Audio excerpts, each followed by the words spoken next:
नमस्कार दोस्तों। जरा अपनी आंखें बंद कीजिए और कल्पना कीजिए उस दुनिया की जहां धरती और आसमान के बीच सिर्फ बर्फ है। हवा इतनी पतली है कि सांस लेना भी एक चुनौती बन जाए। तापमान -30 से -40 डिग्री तक गिर जाता है और चारों तरफ मौत जैसी खामोशी पसरी रहती है। समुद्र तल से 15,000 फीट की ऊंचाई पर खड़े होकर अगर आप चारों ओर देखें तो लगेगा जैसे प्रकृति ने यहाँ इंसानों के लिए नहीं बल्कि साहस की परीक्षा लेने के लिए जगह बनाई हो। सदियों तक दुनिया यही मानती रही कि हिमालय को पूरी तरह साध पाना असंभव है। कई साम्राज्य आए और गए, लेकिन इन बर्फीली चोटियों ने हमेशा इंसान को उसकी सीमाएं याद दिलाई। चीन को भी यही भ्रम था कि इतनी ऊंचाई पर स्थायी और आधुनिक बुनियादी ढांचा खड़ा करना किसी के बस की बात नहीं। बीजिंग में बैठे रणनीतिकारों को लगता था कि कठोर सर्दियों में जब दर्रे बंद हो जाएंगे तो भारत की सप्लाई लाइन टूट जाएगी और लद्दाख व अरुणाचल जैसे संवेदनशील क्षेत्र दबाव में आ जाएंगे।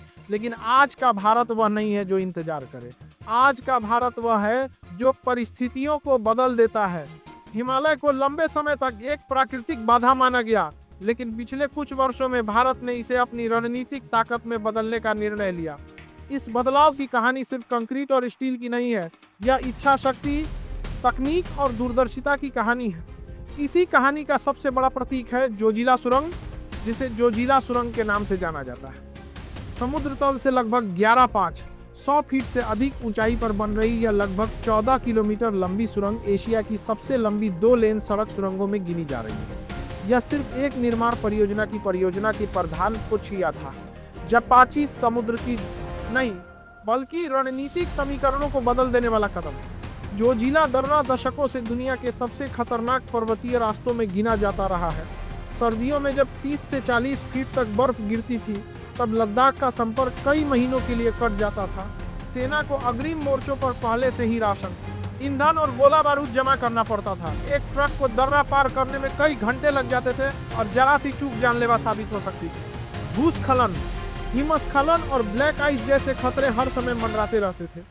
यह स्थिति रणनीतिक रूप से भी चुनौतीपूर्ण थी, क्योंकि प्रतिकूल मौसम किसी भी पक्ष के लिए अवसर बन सकता था। अब यह तस्वीर बदल रही है। सुरंग के पूरा होने के बाद वही दूरी जो कभी 4 घंटे में तय होती थी, उसे लगभग 15 मिनट में पार किया जा सकेगा। इससे न सिर्फ सैन्य तैनाती तेज होगी, बल्कि नागरिक आवाजाही भी वर्ष भर संभव हो पाएगी। इस परियोजना में न्यू ऑस्ट्रियन टनलिंग मेथड जैसी आधुनिक तकनीकों का उपयोग किया जा रहा है, जिसमें पहाड़ के प्राकृतिक दबाव को संरचना की मजबूती में बदला जाता है। सुरंग के भीतर उन्नत वेंटिलेशन, अग्निशमन और आपातकालीन निकासी प्रणालियां लगाई जा रही। इंजीनियरों और मजदूरों ने माइनस तापमान में काम करते हुए यह साबित किया है कि तकनीकी क्षमता और मानव साहस मिलकर असंभव को संभव बना सकते हैं। लेकिन जोजिला कहानी का अंत नहीं, बल्कि शुरुआत है। भारत ने यह समझ लिया कि एक ही मार्ग पर निर्भर रहना दीर्घकालिक रणनीति नहीं हो सकती। इसी सोच के तहत एक वैकल्पिक संपर्क मार्ग विकसित किया जा रहा है, निमुपदम दारचा सड़क। इस मार्ग पर बनने वाली शिंकुला सुरंग, जिसे शिंकुला सुरंग के रूप में जाना जा रहा है, समुद्र तल से लगभग 16 फीट की ऊंचाई पर प्रस्तावित है। यह दुनिया की सबसे ऊंची सुरंगों में शामिल होगी। इसका महत्व इस बात में है कि यह मार्ग नियंत्रण रेखा से अपेक्षाकृत दूर और दुर्गम पहाड़ी क्षेत्रों के भीतर से गुजरता है, जिससे आपूर्ति मार्ग अधिक सुरक्षित और कम संवेदनशील बनता है। कारगिल युद्ध के अनुभव ने दिखाया था कि मुख्य राजमार्गों पर दबाव बनाकर लॉजिस्टिक्स को बाधित किया जा सकता है। अब भारत की रणनीति बहुआयामी संपर्क व्यवस्था की है।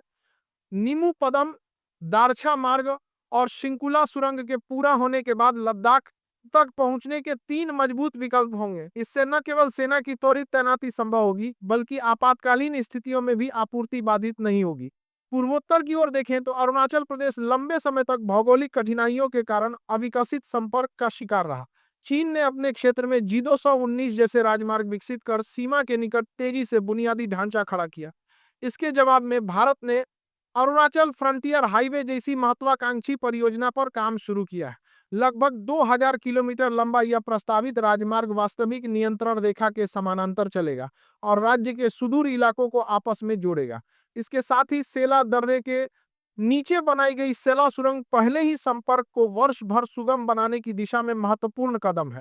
इन परियोजनाओं का महत्व सिर्फ सैन्य दृष्टि से नहीं है, सीमावर्ती क्षेत्रों के नागरिकों के लिए यह जीवन बदल देने वाला बदलाव है। पहले जहां सर्दियों में महीनों तक बाजार बंद रहते थे, अब कृषि उत्पाद समय पर मंडियों तक पहुंच सकेंगे।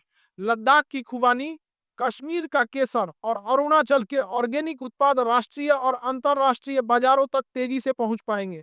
पर्यटन उद्योग को भी वर्ष भर बढ़ावा मिलेगा। बेहतर सड़कें और सुरंगें चिकित्सा, शिक्षा और आपदा प्रबंधन को भी मजबूत बनाएंगी। साथ ही सीमावर्ती गांवों को सशक्त बनाने की नीति के तहत उन्हें वाइब्रेंट विलेज के रूप में विकसित किया जा रहा है। बेहतर संपर्क से वहां रोजगार के अवसर बढ़ेंगे और पलायन कम होगा। जब स्थानीय आबादी मजबूत और आत्मनिर्भर होगी तो वह स्वाभाविक रूप में तरह की बर्दाश्त रहा से सीमा सुरक्षा में भी सहयोगी भूमिका निभाएगी। रणनीतिक स्तर पर यह बुनियादी ढांचा भारत को रक्षात्मक मानसिकता से आगे ले जाकर सक्रिय और लचीला बनाता है।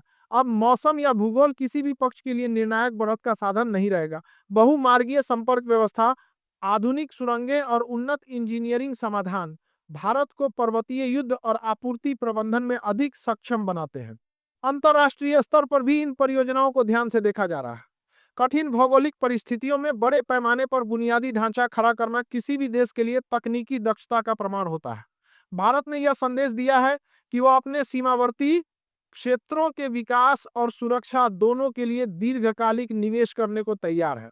वर्ष 2028 को कई परियोजनाओं के पूर्ण होने का लक्ष्य माना जा रहा है। जब जोजिला और शिंकुला जैसी सुरंगें तथा फ्रंटियर हाईवे जैसे मार्ग पूरी तरह कार्यात्मक होंगे, तब हिमालयी क्षेत्रों का भूगोल ही नहीं बल्कि वहां का सामाजिक और आर्थिक परिदृश्य भी बदल चुका होगा। यह परिवर्तन अचानक नहीं होगा, बल्कि धीरे धीरे एक नई वास्तविकता गढ़ेगा जिसमें सीमा क्षेत्र अलग थलग नहीं बल्कि मुख्य धारा से जुड़े होंगे। हिमालय अब केवल प्राकृतिक अवरोध नहीं रहेगा, बल्कि वह भारत की रणनीतिक और आर्थिक धमनियों का हिस्सा बनेगा। इंजीनियर, मजदूर और सुरक्षाकर्मी मिलकर जो संरचना खड़ी कर रहे हैं, वह आने वाली पीढ़ियों के लिए आधार तैयार कर रही है।